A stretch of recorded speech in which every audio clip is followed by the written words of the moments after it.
Salut mes petits poissons et bienvenue dans l'épisode 8 de l'école des sirènes.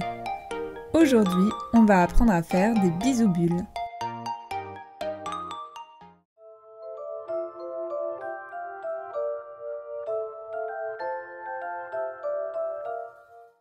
Chez les sirènes, on fait des bisoubules pour saluer le public ou lorsque l'on rencontre une autre sirène et qu'on veut lui dire bonjour.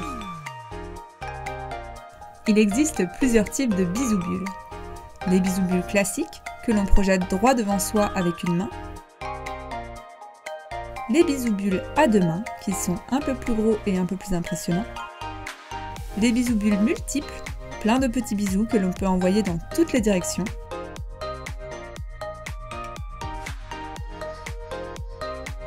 Et mes préférés, les bisoubules en cœur, qui prennent la forme d'un cœur comme leur nom l'indique.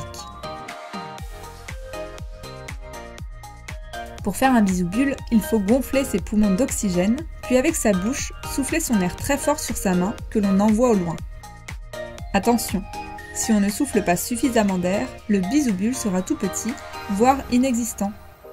Pour faire un beau bisoubule, il faut bien respirer à la surface et une fois sous l'eau, lâcher beaucoup d'air sur sa main, comme si on voulait que sa main soit projetée vers l'avant. Les autres bisoubules, les bisous multiples, à deux mains et les bisous cœur, sont un petit peu plus compliqués, car il faut avoir davantage d'oxygène dans ses poumons pour pouvoir lâcher plein de bulles sous l'eau. Pour les bisous cœur, il va falloir donner une forme aux bulles. Pour cela, on souffle très fort son air et avec ses deux mains, on vient former un cœur. On peut aussi utiliser deux doigts de chaque main que l'on met au coin de sa bouche et que l'on descend très vite quand on souffle, en formant avec chaque main une moitié de cœur. Ce n'est pas toujours évident de réussir du premier coup ces bisoubules, notamment ces bisoubules en forme de cœur, mais avec de l'entraînement, on y arrive. On peut aussi utiliser les bisoubules de nombreuses façons quand on fait la sirène. Au début, il faut juste répéter plusieurs fois le mouvement et ne pas avoir peur de lâcher tout son air. D'ailleurs, après un bisoubule, vous aurez certainement envie d'aller respirer puisque vous lâchez tout votre air sous l'eau. Je rappelle aussi qu'il est toujours important de pratiquer l'apnée et le mermaiding sous la surveillance d'un adulte responsable.